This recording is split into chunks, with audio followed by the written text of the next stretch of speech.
You're listening to the Angry Marks Podcast Network. Good afternoon, good morning, good evening. My name is Arya Whitner, and this is your NXT update for Wednesday, June 28th, 2017. It is NXT number 399. You know what that means? That I've done like 370 of these. And also, what that also means is that next week it's NXT 400. And next week it's going to be Roderick Strong challenging Bobby Roode for the NXT Championship. And but until then, let's get to this week, shall we? The show begins with Nigel McGuinness introducing the returning Mauro Ranallo as the newest NXT announcer, replacing Tom Phillips. And before we really get going, I just want to point out that I'm going to cuss out Cassius Ohno and say that he deserves what happened to him later in this show. Last week, he wore gear in tribute to my Chicago Bulls. I figured it was him trying to make amends after I made fun of him for being fat for the last 6 months. But however, for those of you who follow the NBA, you might know that last week, the day after NXT, my Bulls traded Jimmy Butler, and now Dwayne Wade wants off the team. And for those of you who don't know, those are arguably their two best players. So, of course, I blame Ono for this. So we start this week with Velveteen Dream versus Ho-Ho Loon. This was a very basic encounter. Loon was in the Cruiserweight Classic, and he's appeared about half a dozen times, but he's never really had a chance to show what he's got, and tonight was no exception. Dream won with the jackhammer, followed by the top rope elbow, which may be called the Purple Rain Maker, but Mauro called it that, but you know Mauro, it could just be his hyperbole. Asuka was being driven to the arena and being asked stupid questions when suddenly Nikki Cross leapt onto the hood of the car and began screaming at the champ. Asuka screamed back at her in Japanese, and the two were pulled apart. Since the windows were tinted, I just want to know how many cars did Nikki do that to until she got the right one. Heavy Machinery was in William Regal's office yelling at the Authors of Pain. The Authors of Pain were just standing there staring at them like the two idiots that they were. Mr. Regal told them to knock it off and announced that in 2 weeks, it's the AOP and the Heavy Machinery for the NXT Tag Team titles. After Heavy Machinery left, William told Paul Ellering to have his boys well prepared for this match. Up next was the epic rematch from 3 weeks ago. It was Hideo Itami one-on-one with Oney Lorcan. 3 weeks ago, Itami had laid out Lorcan with 3 different go-to-sleeps and was in no hurry to make a cover until Cassius Ohno ran in and broke it up. At the bell, Lorcan exploded out of the corner to attack Itami with some hard strikes to the face and nose area. The referee immediately pulled Lorcan off after about 5 seconds and calls in the doctor, and we see Itami's nose is busted up. Blood is cascading out of Itami's nose, and we get an actual ref stoppage as Oney Lorcan is declared the winner via ref stoppage in about 5 seconds. They actually had Itami sitting at one point on a stool in the corner, and I was really hoping for a Michael Chandler Bellator moment where he stands up to yell at Lorcan, and then they pull the stool away, and then Itami tries to sit back down and falls flat on his butt. But that did not happen. As I mentioned before, next week it's Roderick Strong versus Bobby Roode for the NXT Championship. And we had a pay-per-view quality video package to build it up. In the ensuing 5 minutes, Hideo Itami's nose was put back together again, and we had an epic rematch from the epic 5-second encounter from 10 minutes earlier it was Hideo Itami one-on-one with Oni Lorcan. As you might recall from 5 minutes ago, Lorcan exploded at the bell and broke Itami's nose. And so this time, as the bell rang, Itami stormed across the ring and attacked Lorcan. Lorcan, at one point, took a nasty bump to the floor where he was sitting on the top rope, and Itami clotheslined him off of the top rope into the pretty black mats. And actually, on the way down, he kicked the cameraman in the head, too. So they're both hardcore. Lorcan and Itami work really well together, and this is easily the best series of matches Itami has had since debuting. And I know that for the most part that's really not saying much, but, you know, Itami's actually looking good here. The finish saw Lorcan injure his knee. Now, you might recall in their first match about 3 weeks ago, Itami had feigned an injury to his knee, which was just to get Lorcan to drop his guard so Itami could attack him and lead to the finish. Now, I, along with I think most of the fans, were thinking that this was Lorcan playing possum and leading Itami in for an attack. However, Itami just picked him up and dropped him with a go-to-sleep and picked up the win. So, if he was feigning injury, he sure is a moron, isn't he? After the match, Itami called Cassius Ohno to the ring.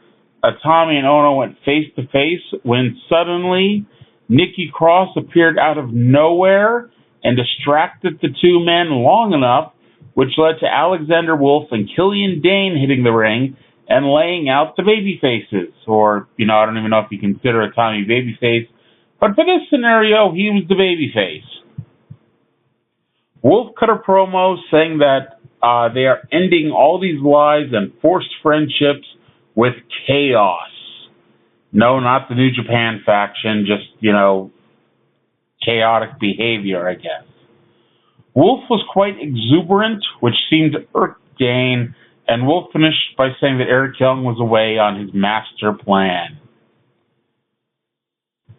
I should point out that we had a WCW-level production snafu on this WWE program. They aired a commercial for the Great Balls of Fire show, and the video of this commercial showed Roman Reigns and Braun Strowman squaring off to set up their ambulance match at the pay-per-view. However, the audio of the commercial instead was Paul Heyman and Michael Cole building up the Brock Lesnar Samoa Joe match. They made a little bit of a boo-boo here. They also announced that Sanity next week will face Cassius Ohno and Hideo Itami in, get this, a tag team match, playa. And then in the main event, the reigning, defending, undefeated NXT Women's Champion Asuka took on Nikki Cross in a last woman standing match.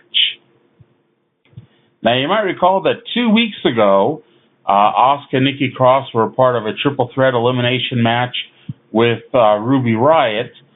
After Riott was eliminated, these two went to a no contest, which technically ends Asuka's winning streak, however, doesn't end her undefeated streak, because while Asuka didn't lose that match, so she's undefeated, she also didn't win the match, so her streak of winning matches ends, even though she hasn't lost. I know I'm arguing semantics here, but still, I'm a stickler for these things, damn it. So Nikki got the early advantage by catching Asuka in the ring apron. We went to the commercial break where Nikki was pulling chairs out from under the ring. And just point out that Nikki had about a dozen chairs all throughout this match, all over the place. And they came into play a few times here. Asuka and Nikki, both at different points, were sent into the ring steps. Now, normally you've seen people get sent into ring steps the steps go flying, and the people go a nice little shoulder first right into them. This time, both women bounced off of the ring steps and went flying themselves. So it's possible these steps are now bolted to the floor.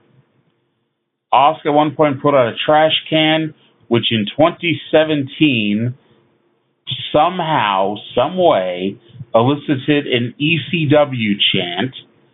Asuka put the can on Nikki and kicked it before using a missile drop kick, knocking her challenger down. Nikki used the neck breaker on the ring apron, which, if you don't remember, is the hardest part of the ring. Nikki and Asuka put some chairs in the middle of the ring and literally took turns giving each other a back suplex onto the pile of chairs. Nikki hit a series of swinging fisherman suplex. Asuka barely got to her feet, but she used said feet to kick Nikki in the head. Then, on a different pile of chairs outside the ring, Nikki powerbombed Asuka off the ring apron onto the chairs. Now, the thing with a last man standing match is you could have Asuka lose, especially if you do a sick bump like this, and, you know, she lost the match, but, you know, she never got pinned, never got submitted, in a way it cheats her out of her title, but she still lost by being the lesser person in the match. So, theoretically, this bump was sick enough looking because Asuka also, when she fell to the ground, smashed the back of her head off of the ramp. However, Asuka got back to her feet at 9. Sure thing. So they fight up the ramp and end up near the announcer's position.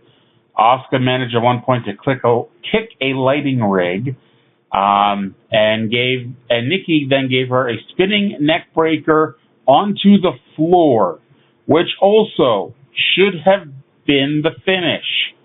However, again, Asuka got to her feet. So then we got the actual finish, where at first Nikki sets up a folding table on the floor and splays Asuka across it. She sets up a ladder and begins climbing. However, Asuka gets up and climbs up after her and hits a suplex off of the ladder through the announce table, which is where they were near. Both ladies are laid out. There's a part of me, considering where how the bodies were laying, that somehow Nikki could have fallen off of the platform and by pure accident landed on her feet and won. However, that's not what happened here. No cheap victories. Asuka drags herself to her feet at the count of 9. Nikki never even moved, and so she got counted down and out. And ladies and gentlemen, Asuka is not only still the reigning, defending, undisputed NXT Women's Champion, tonight she is the last woman standing. And so that does it for NXT number 399. Next week, it is NXT 400, a show that at one point featured Johnny Curtis and Derek Bateman fighting over Maxine, will now feature Bobby Roode and Roderick Strong for the NXT Championship. And until then, I want to thank you all for listening, and I'll talk to you again in 7 days. You're listening to the Angry Marks Podcast Network.